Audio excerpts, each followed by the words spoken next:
be nice if we were older? Then we wouldn't have to wait so long. And wouldn't it be nice to live together? Yeah, I like that music.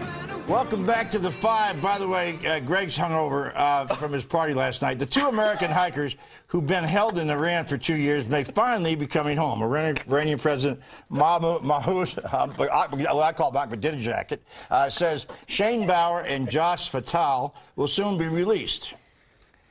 I think these two persons will be freed in a couple of days. In a couple of days? Yes, in a couple of days.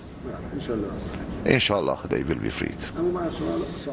The bail has been set at $500,000 each for each hiker, which is just plain and simple extortion. I guess Ahmadinejad gets to buy more dinner jackets. Now, of course, my belief is that Iran has become a major power in the region because we decided to go to war in Iraq, and we made them that way, and Saddam Hussein was the only buffer with them. But leaving that aside...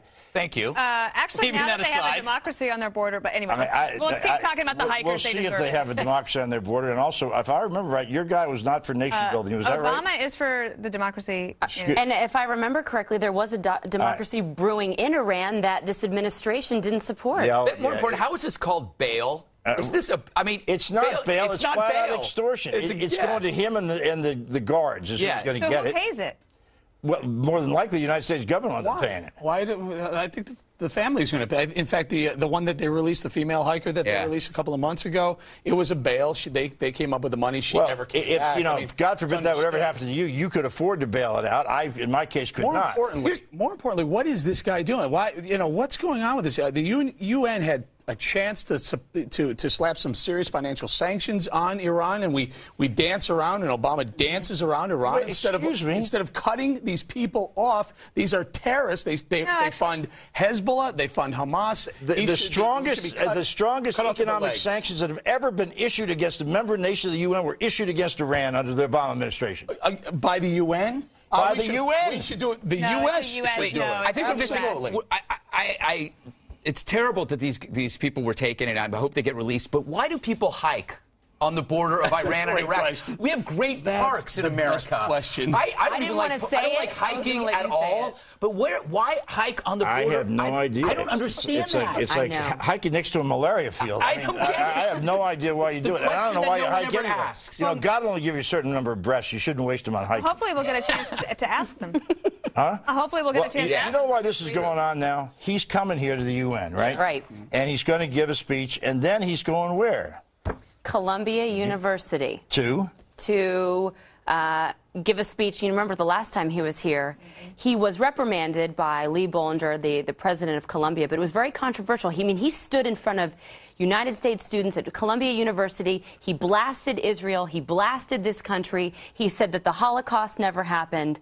And yet he's welcomed back in to have dinner with a bunch of students. They're going to be 12 students? They should all be gay. Well, listen, let me ask Dana a question. Right. He denied Did Columbia University ever invite George Iran. W. Bush to go speak to their students? I don't believe we ever got an invitation from Columbia University, because that is one you could not turn down. Yeah, exactly. And I would remember that. If they don't invite the President of the United States, why are they... I'm sure the university would say, oh, every president's always invited, but I don't think the Secret Service would have allowed Well, I don't think... Look, for Columbia to do this twice, to me, is... it shows complete ignorance about what's going on, or public relations. Maybe it doesn't matter because they got a big endowment. I don't know. I'll tell you what, they got a lousy football team.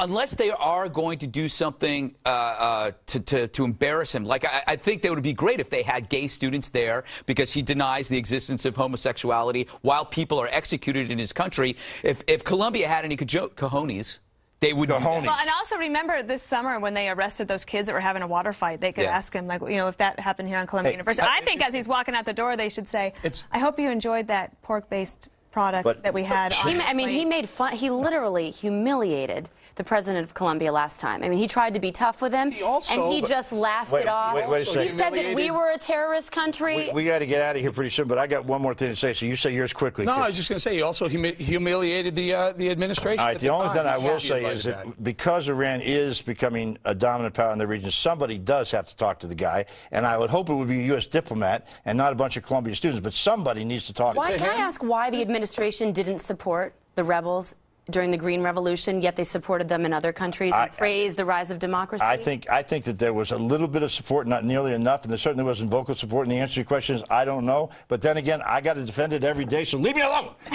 Coming up, an article supposedly in the works saying that President Obama is depressed. Come on.